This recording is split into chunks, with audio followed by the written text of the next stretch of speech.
I just want to remind all of you at about 2:46, we are going to have a moment of silence that will represent the exact time or the time the Japanese earthquake hit that Tohoku region. I also want to remind you, a little plug, sorry, 5:30 tonight on NBC Bay Area, we're going to have a special on the 1-year anniversary of this tragic event. Also want to remind all of you that last year I also went to Japan about 36 hours after the earthquake hit. I was sent with a crew from KNBC in Los Angeles, and the 4 of us went to Japan, went to Tokyo first. We did not make it up to the Tohoku region because we were just there for 3 days.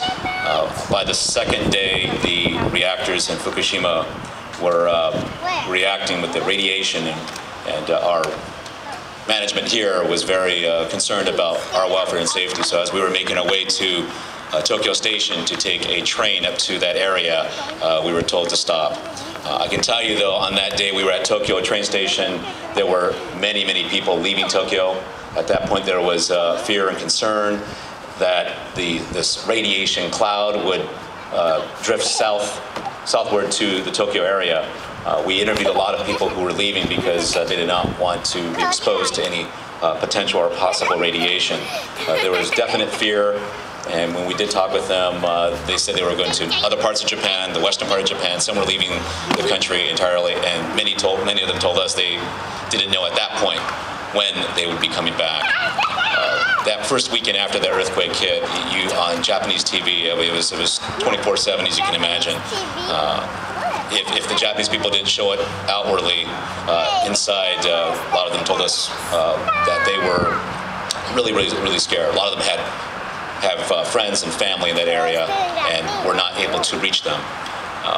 Many families were cut off, and they were not able to know if their family or friends made it out of that earthquake and the tsunami that happened afterward.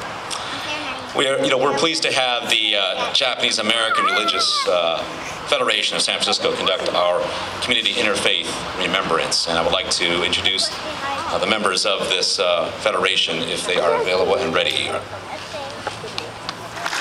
As I mentioned earlier, a lot of community organizations wanted to be part of this event.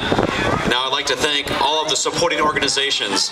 The JARF SF Federation consists of the following churches and temples: Buddhist Church of San Francisco, Christ Episcopal Church, Seiko Kai, Christ United Presbyterian Church, Hokeshu Buddhist Church of Honnoji, Konko Church of San Francisco, Nichiren Buddhist Church of America, Pine United Methodist Church, Risho Koseikai Buddhist Church, the St. Francis Xavier Japanese Catholic Society, SF Seventh-day Adventist Church, Sokoji Soto Mission of San Francisco, and Tenrikyo America West Church. Now, the other supporting organizations are Asian Pacific Islander Legal Outreach, Boy Scout Troop 58, Consulate General of Japan in San Francisco, Genryu Arts, Ikenobo Ikebana Society of America, Inori 311, the GK Kai, the Japanese Chamber of Commerce of Northern California, the Japanese Cultural and Community Center of Northern California, the Japanese Community Youth Council, the Japantown Merchants Association, the Japantown Task Force, the Kokusei-ryu Shigenkai, Nihon Machi Little Friends, Nihon Machi Street Fair, Omoto Senkei Domonkai, San Francisco JCL, San Francisco Osaka Sister City Association, and the Vancouver International Piano Festival by people with disabilities and magic makers. There were other community events in remembrance of the Great East Japan earthquake and tsunami that were held this weekend.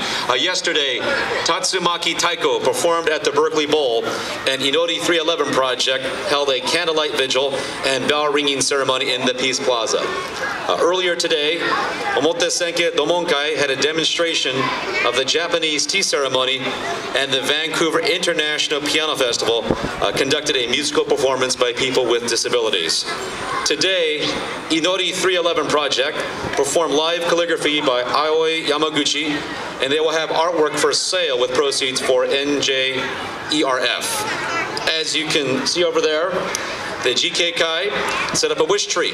So please write a remembrance on the pieces of paper available and please tie it to the tree. I'm going to thank you, for all of you, for coming to our hearts to Japan, and remember that we should not forget that there is so much to do.